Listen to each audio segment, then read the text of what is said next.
Hey there, this is Nick Zager and Remy Daner. We are Mirlo Real Estate Partners.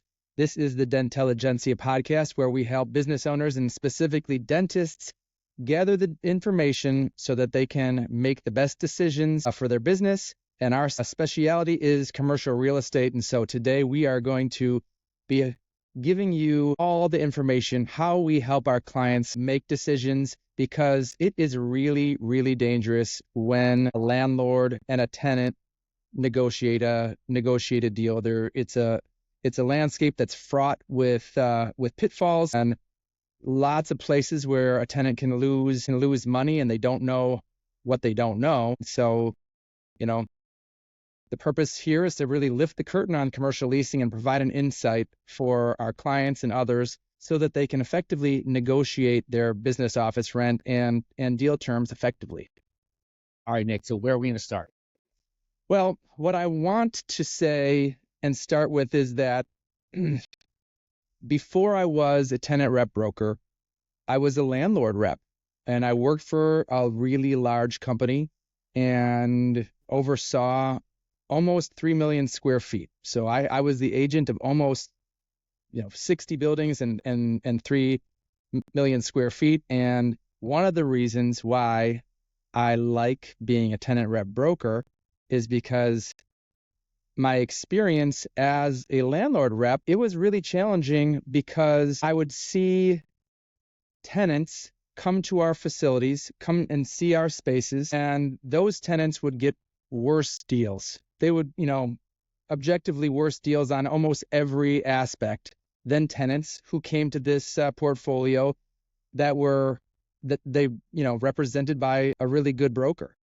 Yeah, you were the big bad bully on the block. I was the big bad bully on the block, and I couldn't live with myself. I was like, I was good at what I did, but at the end of the day, I was representing the landlord. You got to represent somebody, and that was a good, made a lot of money, did a lot of deals, done over 1,000 commercial lease transactions in my career, and a good portion of that was being a landlord's agent. But at the end of the day, for me, I want to help the people that need help in these situations.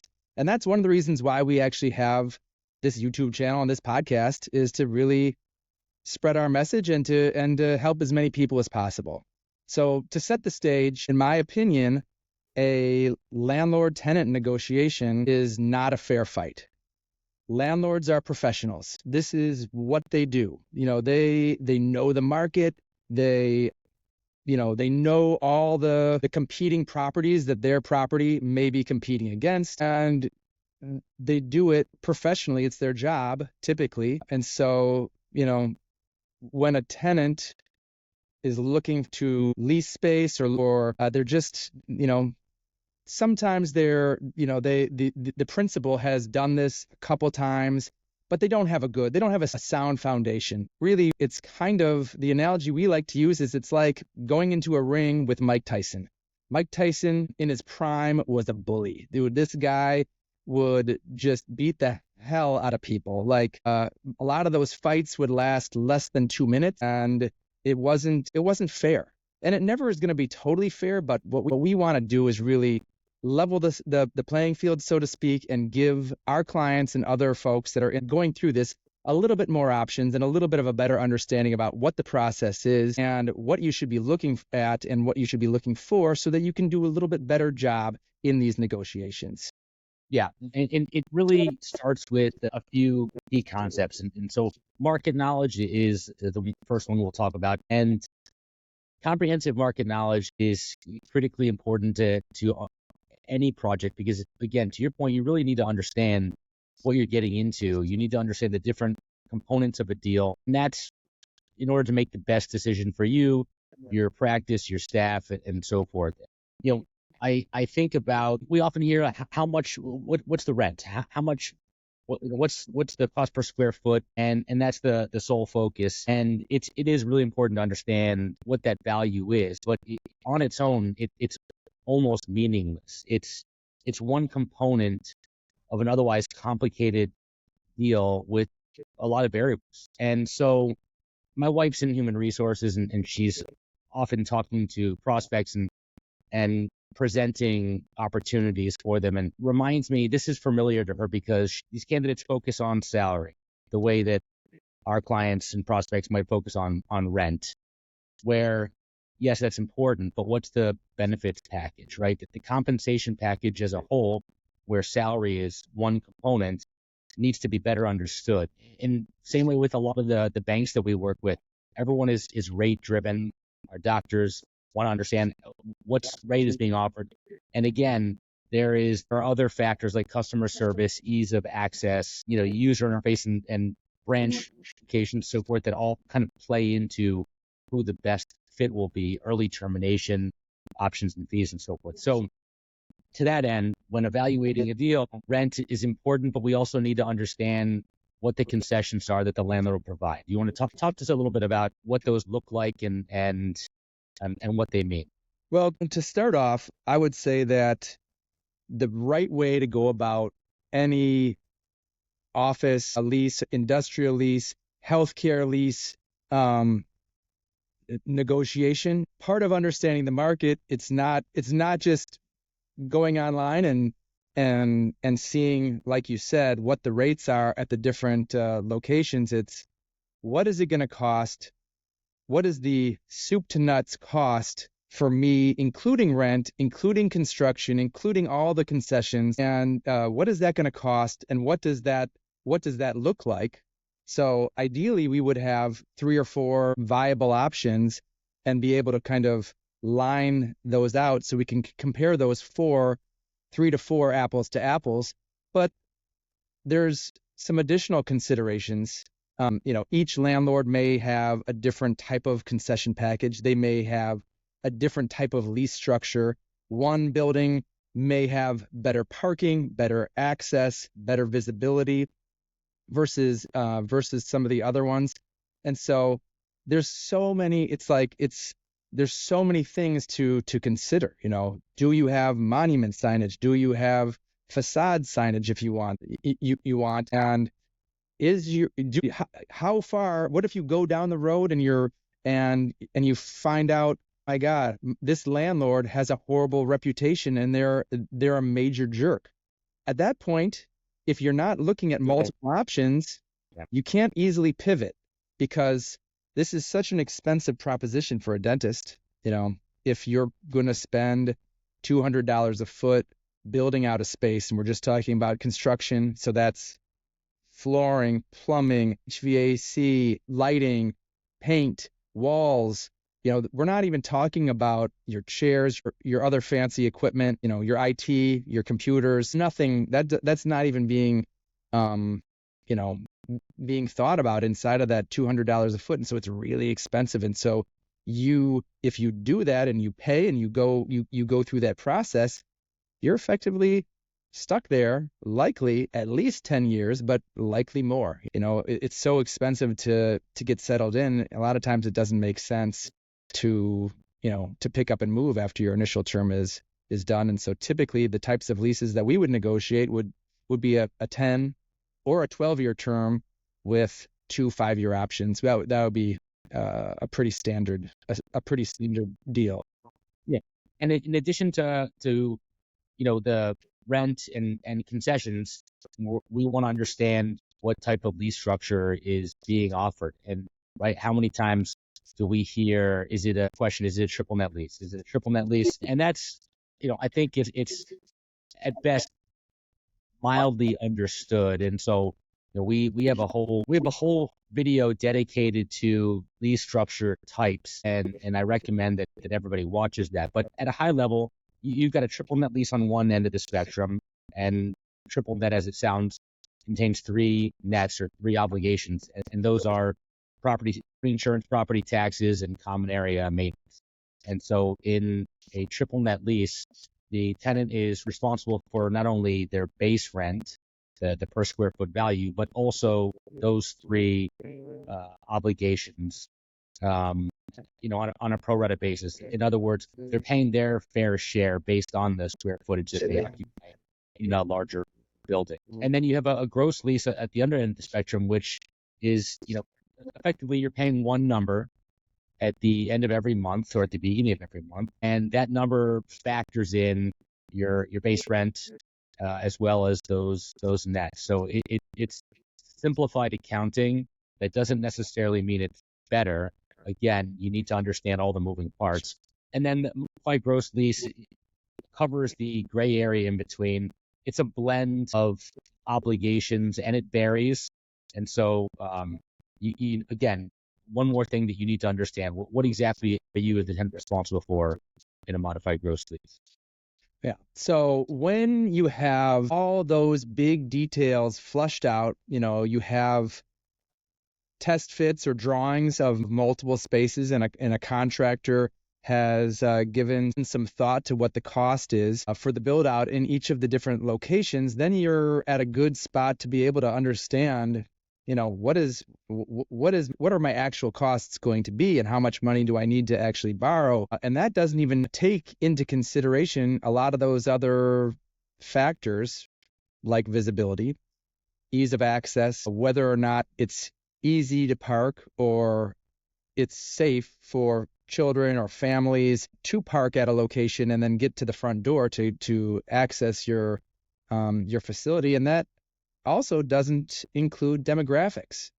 And demographics is also a huge part of a lot of our doctors, decision making, because it takes into account a lot of the factors about growth, the age, and I mean it's a way for, I guess, our doctors to understand what the population is, what the human element is of the population in the area where they want to practice. And that's one of the biggest considerations, and you can't get that by just understanding what the rental rate is. Yeah, what is the competitive landscape? Who are your potential referral sources, and who are your neighboring tenants or business neighbors? Are they going to be complementary to your practice use or not? And all of those things are really important to understand. What is the makeup of demographics as far as insurance carriers are going relative to your business model? And all of those things combined, again, make up that comprehensive approach that we take to make sure we're understanding our opportunities and that the best opportunities available for doctors. So to recap, really, you as a tenant, you get the best terms when you have a sophisticated advocate, and the landlords that are viable, that have viable spaces, know that you have a sophisticated advocate who is going to help you make the most informed decision. And what we really do is we also help those landlords understand that in order to get you as a tenant, they need to compete for your business, because you are, in their eyes, a blue chip tenant. You have, you're not Starbucks, but as far as locally, great staying power, such expensive installations that you rarely move or relocate. So likely, if a landlord can make that deal with you, they have a tenant for 10, 15, 20 years. And so it gives you supreme, it gives you peace of mind, and it gives you way more leverage when you have options. If just read a book about negotiation, the more options you have, the better you're going to fare inside of that negotiation. Yeah, and these are all great things that you should be looking out for and should be doing. I'm going to mention the one thing. There was only one thing that you should never do, and that's driving around looking for properties and picking up the phone and calling the person's name that's on the sign in front of a building that you're interested in. It's the number one no when it comes to this process, and there's something to be said about DIY real estate, and that's, don't do it. But whether you're working with us or somebody else, you shouldn't do this alone for all the reasons that we've discussed. You shouldn't do this alone. So no matter what you do, make sure you don't call the name on that sign, and make sure you have an advocate and someone representing you. You call the sign, and the negotiation has begun. That broker or landlord is pretty sophisticated. They can smell out the situation a mile away. They're gonna be really nice. They're gonna ask you questions, and those questions are how they sink their claws in you and how they know whether you're sophisticated or not, or not. And unless you do this all the time, you're setting yourself up for potentially getting worse terms. Everything you say can and will be used against you in the negotiations. And the worst part is, and we've seen this time and time again, is you'll have no idea what's happening when it's happening. You'll have no idea what's happening when it's happening. Ultimately, you don't know what you don't know. And it's why it's important to have, the right representation and the right type of representation. Somebody who understands your business and the real estate market too. Okay, so that covers point number one. Point number two is timing, market timing. When we talk about timing, it's always better to gather information on the early side. Start your research, start understanding what your needs are well in advance. We're talking 24 months, 18 months, because 12 months from the time your lease expires, if you are an existing tenant and you're looking at relocating or looking at renewing with your landlord, that is the time when you need to be really, out in the market, understanding and gathering this information that we talked about in the previous segment. Because ultimately, when it comes down to about 6 months left from that lease expiration, that's the right time, the absolute right time to make to sign a lease and make a decision. And so what we call it is kind of the Goldilocks principle, because a lot of times tenants in that situation, whether they're, if they're not represented or they're represented poorly, they'll effectively go to their landlord a year out or more and, start saber rattling and saying, hey, we want a better rent, we want to stay, but we want a market rate deal, and we're, yada, yada, yada, yada, yada. And to the landlord, they don't have any reason to do anything for later on. In fact, their strategy is to just keep, paying attention to you and not focusing on this until, there's 3, 2, 1 months to go, and you're not in a position to build a case or to understand the market. So they're actually when you're trying to do that, their goal is to kind of slow play you. And so that's why in that 12-month to 6-month period, that's when you really got to be getting all of that market data, because it's not saying that you can't do it if you wait too late, but the odds of you having a strong negotiation are reduced. And mostly it's just because at that point the landlord knows that likely you don't have any options, and even if you did, it would take 6 months to build it out. And so when your lease expires at this date, and it may take longer for a contractor to build out a new space, that timing doesn't line up very well. And so you want to go to the landlord not too early and not too late. You want to go and right at the right time to strike the best deal. And that's at that 6. For existing practice owner looking to relocate, expand, or stay in place, but are seeking a better deal terms, Nick nailed it. I mean, the timing is such that the landlord recognizes from the moment you decide that you want to make a change or contemplate a change, it's going to be a matter of weeks to months for you to find a location. Add a weeks to months on top of that to negotiate on multiple locations and ultimately, move forward with one.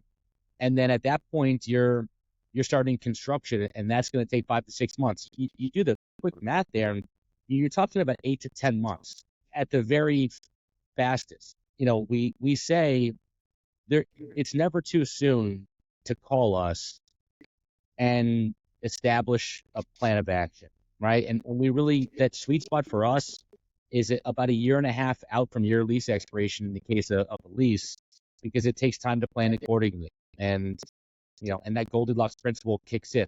You don't want to go too early and demonstrate to the landlord that you don't understand timing and probably lack some sophistication in this real estate space, and you wait too long and you're going to get folded. You have no options, no leverage. So One of the tricks that a landlord likes to do is they like to just give you a piece of paper, a lease amendment that has, 3 or 4 lines on it, sign here, here's the rental rate. We're extending the lease 3 to 5 years. You get no concessions. And they try to make it really easy and trap you. And, even if you're in a renewal situation, you really got to investigate the market the same way that we described in that first segment. And what we didn't explain inside of that first segment, which Remy just touched on a little bit, is to get to a place where you have the actual data so that you can actually make the most informed decision. I mean, that is a couple months of negotiations, going not just one round and asking for a landlord's best shot, but asking for their best shot and then keep probing and probing and probing until they've had enough, until there's no more room to keep negotiating. And at that point, that's when it's time to say, hey, let's either pick a lease or go hot and heavy back to your current landlord and try to figure it out. A lot of the things that we've just talked about are kind of contemplating an existing tenant who has a lease. So we can also talk a little bit about startups, and we can also talk about one of the big situations that we find ourselves in is a early career dentist who they bought a practice, they have a lease, and their lease has a couple years to go. Their practice is starting to grow, and they need to really think about their options. And one of the things that they think about is buying a building. And buying a building, it's different than a lease negotiation. There's not as many things to negotiate because there's typically not as many. At that point, you're negotiating price, and you're negotiating to some extent the timing with which you close. And so you have to factor in, depending on what the situation is, some additional time to build out the space potentially inside of that acquisition, so that it lines up well with your lease. But that's another major thing to consider. Do you have anything you'd like to add about that, Remy? No, I think all things considered, I mean, the timing, your negotiation strategy, and understanding the market and how deals are structured are the purpose of our discussion today. And I think those are the key takeaways. Having representation and the right type of representation, and how critical that is. And again, we'd love to work with everybody. We understand that that's not realistic, and so whether it's us or you work with somebody else, make sure that you're working with somebody who is representing your best interest and understands. Good point. So that means if you are a commercial tenant or a dentist or a veterinarian, do not hire a residential real estate broker. They do not understand this process. And even, ideally, you would work with somebody that understands healthcare and understands your specific vertical within healthcare, whether it's dental, veterinary, ophthalmology, dermatology, what have you, because they would know the players, they would know all the, there's the special considerations. For example, a general dentist has very different considerations than an orthodontist, and especially an oral surgeon, for example. Oral surgery, those a little bit bigger, but they're also way more expensive because they have med gas and there's other considerations that need to be taken into account.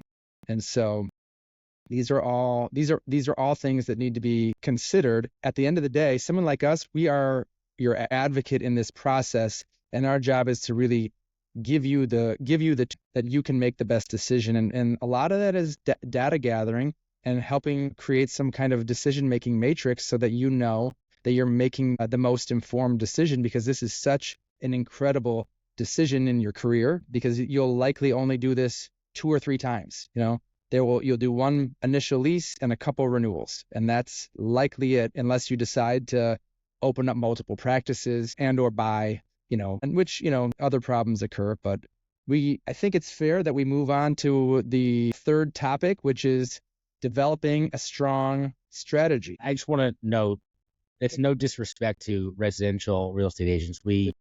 They make us some of our best referral sources, and Nick and I both, when we purchased our personal homes where our families live, we hired residential real estate agents, even though our license allows us to transact in that way. It's just not anything that we know about, and that goes both ways. So, well, you know why? Because they know the market. They know that market. We don't. All right. Third and final topic. Let's bring it home here, Nick. What are we talking about? We are talking about building now we know the market and we have good timing. Now it's time to bring it all home. We have to have a cutting edge strategy that and be able to create a posture inside of this negotiation so that we get the best.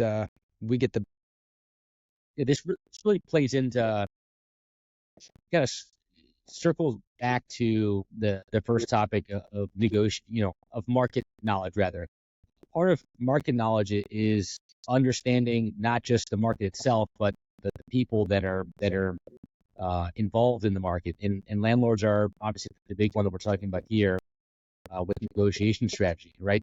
Landlords, pursuant to what your introduction here, landlords are professional negotiators. They do this for a living and have hundreds, if not thousands, of negotiation and transactions under their belt. So, in the case of our clients and prospective doctors, to your point, they might do this 2, 3, maybe 4 times in their careers, and it's not fair to think that you're going to be able to step into the ring with Mike Tyson or into a live negotiation with a professional seasoned landlord and come out with anything that resembles a fair deal, right?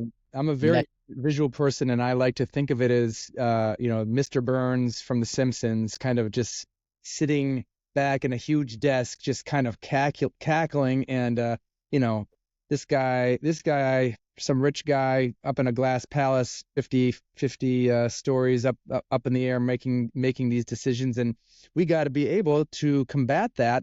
And how we do that is really give you those options so that you can make an informed decision and let that landlord know that you're not going to just, lay down and not fight back, because, some of these things are huge, and there's a number of points that we would negotiate inside of a letter of intent or a term sheet. And the basis of those points is what a lease is, an actual lease document, which is, the most important document that you'll ever sign as a dentist, likely, because, your business is tied to that space, which is tied to that, those terms and those leases. And so, a lot of times we work with dentists, and everybody is, they want to cut costs where they can. And this is an area where there's the ability to achieve major savings. We were talking to Stephen Treader the other day, and he mentioned the 2 deals. There's the deal that you would get if you were just showed up and said, "Hey, Mr. Landlord, give me a proposal." And then there's the deal that you would get if you were adequately represented or better than adequately represented by somebody who knows the market well, knows the players, not only for spaces that are on the market. So this is the thing that a lot of people don't understand. It's like, nowadays, all these spaces, if you can get onto a computer, you're likely able to find some details. What you're not able to find is who that landlord is, what makes them tick, what their situation is. Do they have investors? Do they own it themselves? Do they have any debt? what happens if you are in a situation with a landlord, that landlord does not have the money to invest into the property to make it nice. We're working with somebody right now where our client is feeling like, hey, why is this landlord, like, I have to tell them, put new lights in the parking lot, do a better job mowing the lawn and raking the leaves. Should be a professional facility. You want to make sure that you're making the right decision, not just the cheapest decision. Hopefully they're one and the same, but sometimes it's worth paying a little bit more for better service. And sometimes it's worth knowing all those deals or all those situations. And so when we basically go to these landlords, we're saying, hey, we got a great tenant.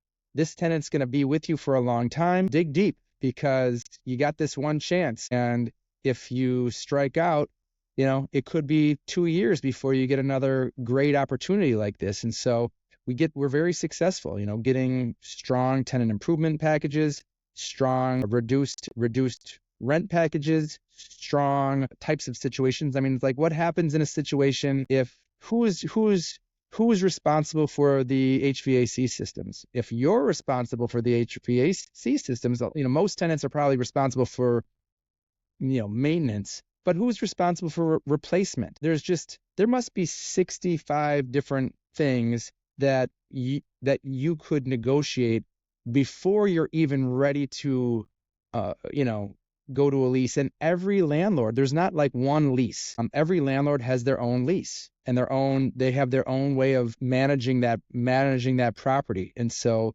at the end of the day, it makes sense for you to create a strategy so that you employ timing, you employ that market knowledge, and then you use someone sophisticated like us who can make sure that you're getting a real fair deal, because it's too expensive not to.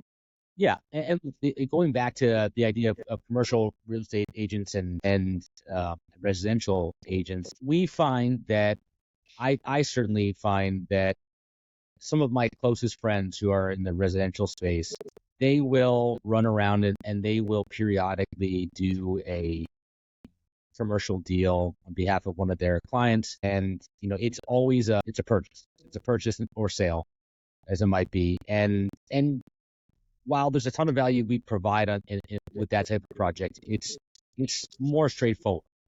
But when they have a lease opportunity, they send it to us every time. It's because they're, to your point, Nick, it's complex and they're never the same. And you need to make sure that you're accounting for every aspect of that document and every variable to make sure that our clients are protected.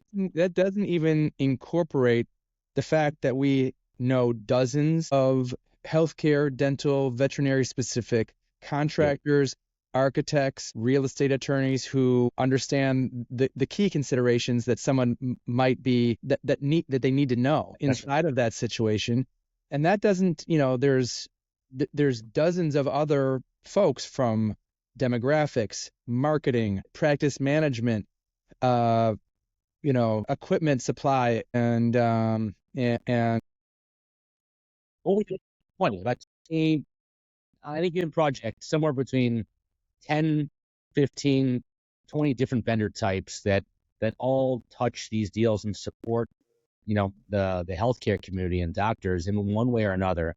Some on the initial project and others for, the entire life cycle of a practice. Yeah. So at the end of the day, right person to choose for your office, retail, lease negotiation or purchase acquisition is a tenant and buyer rep, someone who doesn't represent the other side, someone who only represents your interest in it and is your fiduciary. That's the number one way to. It's us or somebody like us. So ultimately, Mike Tyson would say everybody has a plan until they get punched in the mouth, and you don't want to be Mike Tyson's opponent. You don't want to go in there and think you know it all, only to find out you just got your ass handed to you. You need somebody who's there to protect you along the way and hold your hand and make sure that any of the wild and crazy horror stories that you've heard about in the past don't happen to you. And by using those three key principles that we discussed, you'll be in much better done. Okay, yeah. For our intro,